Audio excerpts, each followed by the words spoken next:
নমস্কাৰ, এয়া অসম বাৰ্তা আৰু মই আহি এই মুহূৰ্তত উপস্থিত হৈছোঁ এই সৰ্থেবাৰীৰ বৰকাপলা অঞ্চলত। উদ্দেশ্য এই অঞ্চলৰ কিছু ব্যক্তিক আপোনালোকৰ সন্মুখলৈ লৈ অনা, যিসকলে এককভাৱে স্বাৱলম্বী হোৱা নহয়, সংস্থাপন দিবলৈ সক্ষম হৈছে। এয়া মোৰ পিছফালে আছে ব্যৱসায়িক প্ৰতিষ্ঠান। আহক আমি কিছু কথা জানিব বিচাৰোঁ।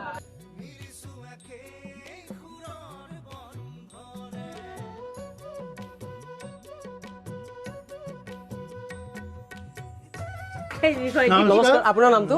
মোৰ নাম শ্ৰী শংকৰ শৰ্মা। এই প্ৰতিষ্ঠানখন কেতিয়া আৰম্ভ কৰিছিলে? মই আৰম্ভ কৰিছিলোঁ 2000 চনতে। 2000 চনতে। ইয়াতে কি কি সামগ্ৰী আছে? ইয়াতে মানে খাদ্য সামগ্ৰী, খাদ্যজাতীয় সকলো সামগ্ৰীয়ে পোৱা যায়। হয়। ইয়াতে মই মানে আজি 2007 চনৰ পৰা বন্ধন বেংকৰ পৰা লোন লৈ এই প্ৰতিষ্ঠানখনৰ আৰম্ভ কৰিছিলে? নহয়, উন্নতি কৰিছোঁ। তাৰ আগতে তাৰমানে হেৰি কৰিছিলোঁ, মোৰ নিজা কেপিটেলেদি আৰম্ভ কৰিছিলোঁ। কৰি তাৰপিছত যেতিয়া অৰ্থৰ অভাৱ হ'ল, তেতিয়া মই বন্ধন বেংকৰ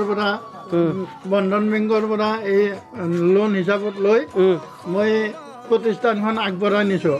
ইয়াতে এতিয়া মই এই ধৰক আপোনালোকৰ ক'ল্ড ড্ৰিংকছ, হেৰি খাদ্য সামগ্ৰী এইবিলাক বিক্ৰী কৰি আছোঁ। তেওঁলোকৰ জৰিয়তে মই বহুতখিনি উপকৃত হৈছোঁ। কেতিয়া আৰু কিমান টকাৰে পুঁজিৰে দোকানখন আৰম্ভ কৰিছিলে? মই 2000 চনত 30,000 মান টকাৰে আৰম্ভ কৰিছিলোঁ। তেতিয়া মোৰ জোনটিত দোকান আছিল। তাৰপিছত বন্ধন বেংকৰ পৰা লোন লৈ মই এতিয়া এই আজি আপোনালোকৰ সন্মুখত থকা এই দোকানখন প্ৰতিষ্ঠা কৰিছোঁ। আৰু এতিয়া ঘৰখন সুন্দৰকৈ ধুনীয়াকৈ চলিব পাৰিছে? ঘৰখন ধুনীয়াকৈ চলাই নিছোঁ। তাৰোপৰি ঘৰটো আপোনালোকে দেখিছে, মই ঘৰটোও বনাইছোঁ এই প্ৰতিষ্ঠানখনৰ দ্বাৰাই। বন্ধন বেংকৰ পৰা হেৰি ঋণ লৈ মই এইটো কৰিছোঁ। ল'ৰা ছোৱালীক পঢ়া শুনাৰ নামত হেৰি কৰি আছোঁ, খৰচ কৰি আছোঁ। এতিয়ালৈ কিমান বাৰ আৰু কিমান টকাৰে ঋণ ল'লে? মই 2008 চনৰ পৰা লৈছোঁ। তেতিয়া 10,000 টকা লৈছিলোঁ। এতিয়া 1,40,000লৈ উন্নত হৈছে।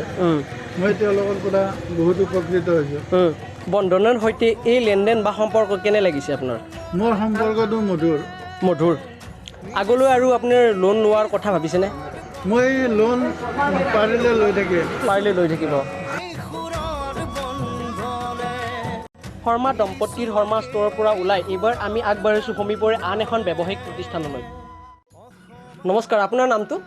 মোৰ নাম শ্ৰী হৰবল্লভ ভূঞা। হয়। এই প্ৰতিষ্ঠানখন আপুনি কেতিয়া আৰম্ভ কৰিছিলে? মোৰ প্ৰতিষ্ঠানটো আপোনাৰ আজি 10 বছৰ হ'ল। হয়। 10 বছৰে হ'ল। তেতিয়াৰ পৰা আৰম্ভ কৰিছিলে? তেতিয়াৰ পৰা আৰম্ভ কৰিছোঁ। হয়। এই প্ৰতিষ্ঠানখনত আপোনাৰ কি বস্তু আছে?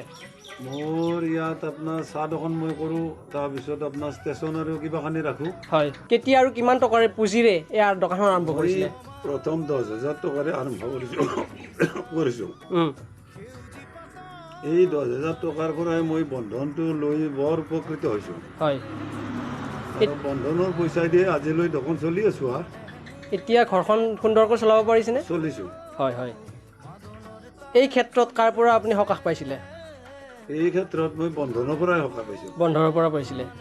এতিয়ালৈ আপুনি কিমান টকাৰ ঋণ ল'লে? এতিয়ালৈ মই 1,20,000 টকা লৈছোঁ। 1,20,000 টকা লৈছে। আগলৈ আৰু লোন লোৱাৰ কথা ভাবিছেনে? ভাবিছোঁ। হয়। তেওঁলোকে দিলি ল'ম আৰু।